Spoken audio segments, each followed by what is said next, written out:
तर भगवंत मान यांनी पंजाबच्या मुख्यमंत्रीपदाची शपथ घेतली आणि तीच थेट दृश्य आपण पाहत होतो. यानंतर आता वळूयात आपल्या बुलेटिनकडे. आंतरराष्ट्रीय घडामोडी पाहणार आहोत जगाच्या पाठीवर आमच्या विशेष बुलेटिनमध्ये.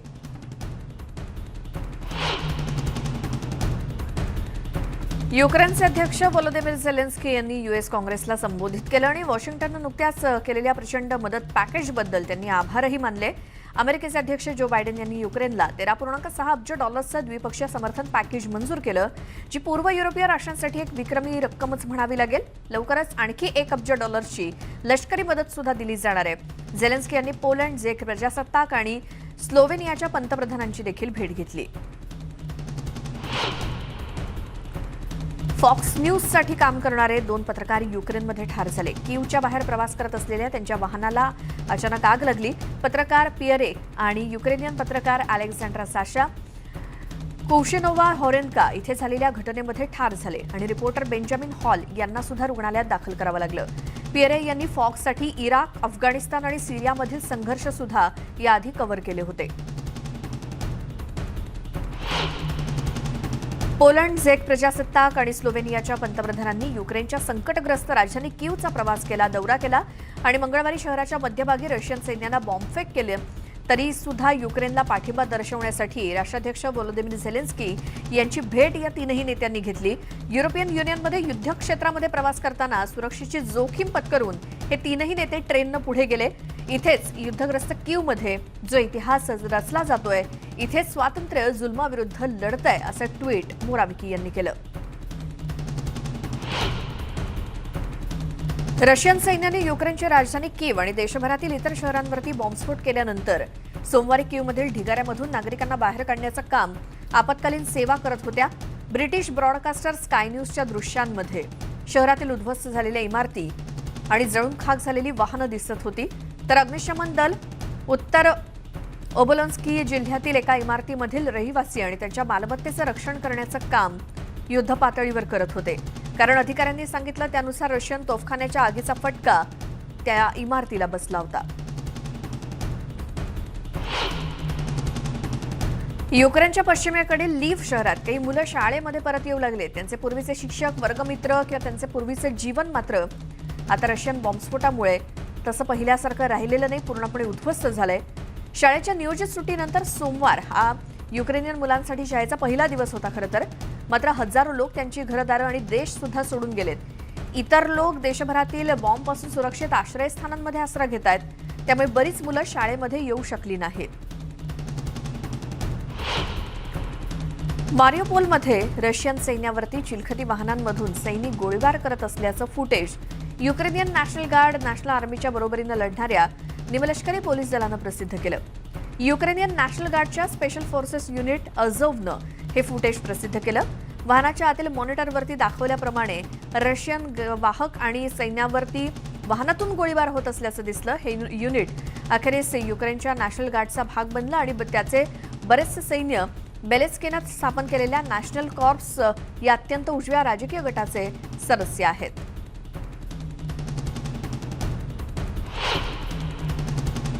कीवमधल्या फूड डेपोवरती केलेल्या हल्ल्यामुळे रविवारी या ठिकाणाहून धूर येत होता.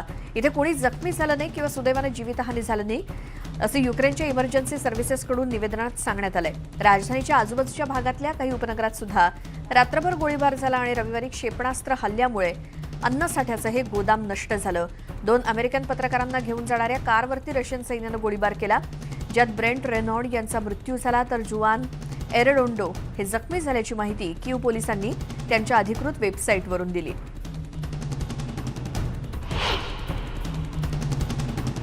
समुद्रकिनारे आणि वास्तुकलेसाठी प्रसिद्ध असलेल्या दक्षिण युक्रेनमधील काळ्या समुद्रातील ओडेसा शहरातील लोकांनी रशियन सैन्याला प्रतिकार करण्यासाठी तयारी सुरू केली. बर्फवृष्टी होत असून सुद्धा शुक्रवारी स्थानिक रहिवासी एकत्र वाळूच्या पिशव्या तयार करण्यासाठी रस्त्यावरती उतरले होते. कोणत्याही भांडणापासून बचाव करण्यासाठी त्यांनी जवळच्या पुतळ्याला वाळूच्या पिशव्यांनी झाकलं. ओडेसा हे युक्रेनचं सर्वात मोठं बंदर शहर आहे, जे रशियाचे अध्यक्ष व्लादिमीर पुतीन यांच्यासाठी सामरिकदृष्ट्या महत्त्वाचं मानलं जातं. वॉर्झेलमधून 700 नागरिकांनी मानवतावादी कॉरिडॉरचा आधार घेत युक्रेनमधून सुटका करून घेतली. कीवच्या जवळील 5 शहरांमधल्या नागरिकांना बाहेर पडता यावं यासाठी सकाळी 9 ते रात्री 9 दरम्यान शस्त्रसंधी लागू करण्यात आली. ज्या तात्पुरत्या निवाऱ्यामध्ये 14 दिवस राहिलो तिथे रशियन सैन्याने तिघांना ठार केल्याचं वॉर्झलचे रहिवासी युरी बुशिन्स्की यांनी सांगितलं. रशियन सैन्यानं आमचं घर, आमची कार हिसकावून घेतली, कागदपत्र काढून घेतली, त्यामुळे आम्हाला नव्यानं आयुष्य सुरू करावं लागणार असल्याची खंत त्यांनी व्यक्त केली. रशियाने युक्रेन विरोधात पुकारलेल्या कारवाईबद्दल पोप फ्रान्सिस यांनी खंत व्यक्त केली.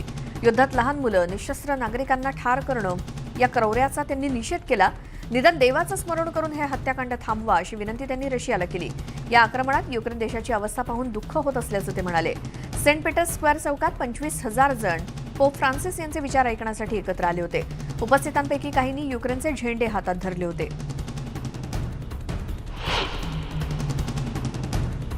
युक्रेनमधले ब्राझीलचे 42, युक्रेनचे 20, अर्जेंटिनाचे 5 आणि कोलंबियाचे 1 नागरिक ब्राझीलला परतलेत. ब्राझीलचे अध्यक्ष जैर बोल्सोनारो यांनी त्यांचं ब्राझीलमध्ये स्वागत केलं. युक्रेनमधून पोलंडमध्ये आल्यानंतर प्रवासी वॉर्सा इथून ब्राझीलकडे रवाना झाले. KC-390 ब्राझीलच्या हवाई दलाच्या विमानात 8 श्वान आणि 2 मांजरी सुद्धा होत्या. त्याच विमानानं 18 टनांहून अधिक मदत देखील पाठवण्यात आली.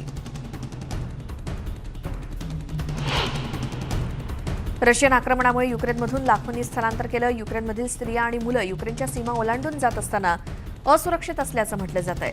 निर्वासितांचं मानवी तस्करांकडून लक्ष्य बनण्यापासून किंवा इतर प्रकारच्या शोषणाचा बळी होण्यापासून त्यांचं संरक्षण केलं पाहिजे असं अधिकाऱ्यांनी म्हटलं. तर बर्लिनमधील पोलिसांनी रशियन आणि युक्रेनियन भाषेतील सोशल मीडियावरील पोस्टमध्ये महिला आणि मुलांना रात्रीच्या मुक्कामाच्या ऑफर स्वीकारण्याविरुद्ध इशारा दिला.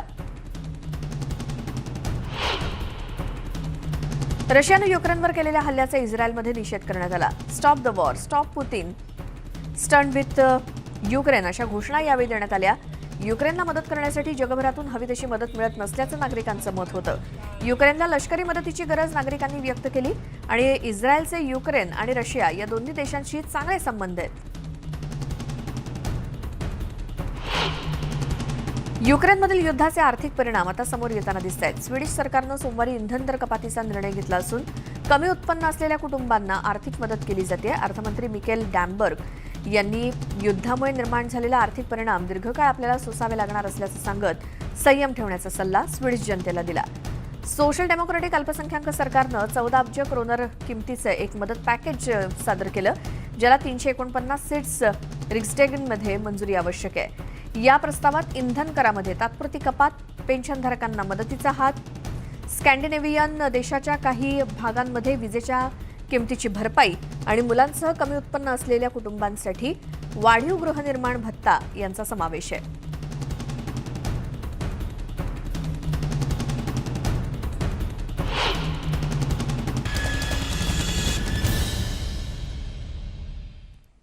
ब्रेकनंतर बुलेटिनमध्ये तुमचं स्वागत. पाहूयात आणखी आंतरराष्ट्रीय घडामोडी.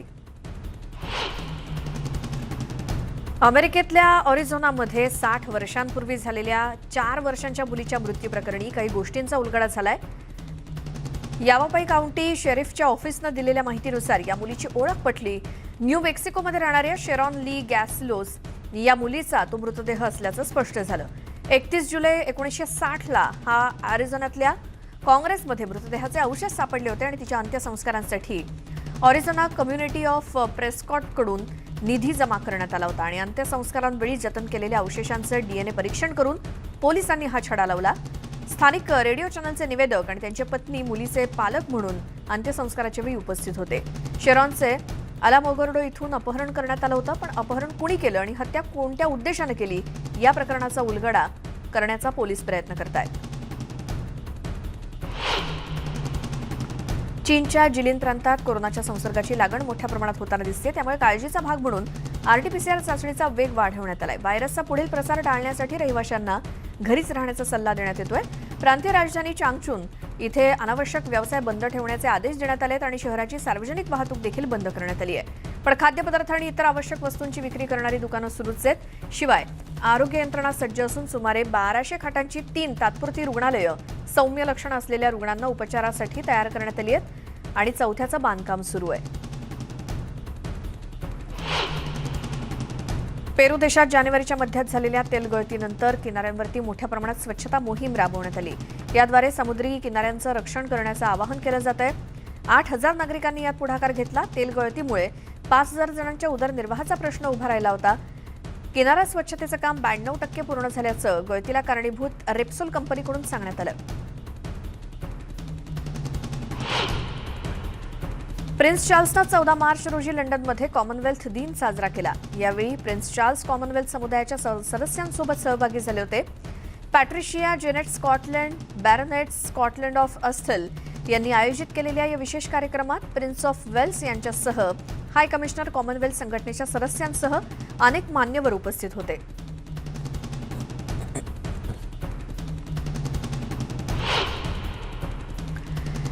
या आंतरराष्ट्रीय घडामोडींसोबतच वेळ झाली आहे. या बुलेटिनमध्ये आता इथेच थांबण्याची. सगळ्या ताज्या बातम्यांच्या अपडेट्ससाठी तुम्ही न्यूज 18 लोकमतच्या YouTube चॅनलला सबस्क्राईब कराच आणि फेसबुकवर सुद्धा आम्हाला फॉलो करा.